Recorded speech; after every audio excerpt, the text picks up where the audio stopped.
le bruit peut vous prendre aux tripes. Ça peut se manifester par un agacement, je vous l'ai dit, mais un vomissement, des palpitations. Vous avez un blocage respiratoire, enfin mille choses qui peuvent arriver.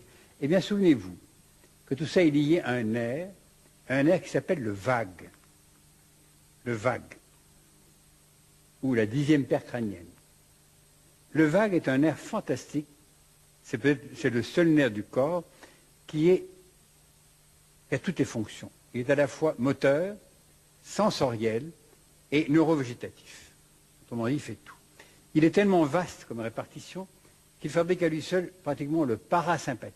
On appelle parasympathique un nerf qui devrait être parallèle au sympathique, mais il se trouve que nous l'avons tellement pollué, tellement traumatisé, tellement empli d'éléments inutiles qu'au lieu d'être le parallèle du sympathique, au lieu d'être une sonde qui nous permet de savoir comment nous respirons, comment notre corps peut battre, comment l'intestin peut marcher, eh bien, il est devenu l'antagonisme du sympathique.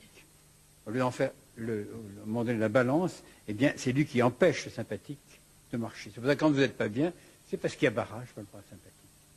Et c'est vrai que dans la vie actuelle, on ne comprend plus rien, le sympathique est bridé. Le sympathique est un système autonome qui ne marche pas avec le système nerveux habituel, mais qui est branché directement sur le cosmos. C'est lui qui règle le tic-tac cardiaque, qui règle la respiration à ses vrais rythmes, qui règle la nutrition et qui va régler jusqu'à la reproduction. Dans le monde moderne, on a oublié ces détails. Tout ce qu'on sait, c'est d'essayer de le soigner quand il ne va pas bien, c'est plus sympathique. Eh bien, pour bien comprendre ce qui se passe, le nerf vague, quand il émerge du crâne, il envoie d'abord un petit faisceau pour la durmère dans le crâne, et puis il a un faisceau qui s'en va à l'extérieur, qui va énerver la paroi externe du tympan, la membrane tympanique, et la partie inférieure du conduit auditif externe. Autrement dit, le bruit, le voilà, le bruit va le chatouiller. Or, ce nerf va descendre, il va s'anastomoder, c'est-à-dire se souder avec la 9e paire pour énerver tout le pharynx. Il va énerver ensuite le larynx, moteur et sensoriel. Il va énerver ensuite les bronches, l'œsophage. Il va énerver l'estomac. Il va énerver, à un moment donné, au passage, l'intestin, la rate, les deux reins, tout l'intestin grêle et le côlon, et juste par anastomose jusqu'aux organes génitaux. C'est un nerf fantastique qui se balade partout. Mais si le son est trop puissant, tout le reste se met en résonance.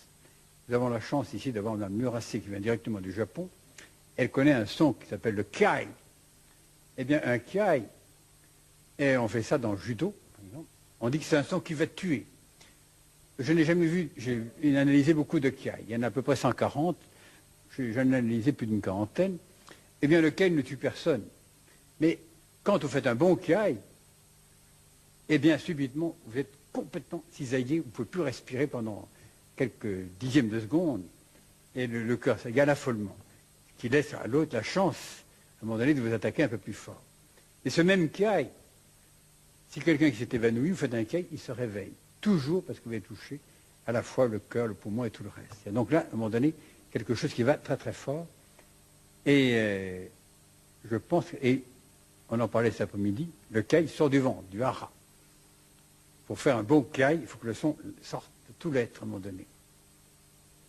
Enfin, voilà l'explication de toutes les tétanies, de tous les troubles, des troubles cardiaques, et pourquoi beaucoup de gens, dans le bruit, à un moment donné, finissent hospitalisés parce qu'ils n'arrivent plus à réguler.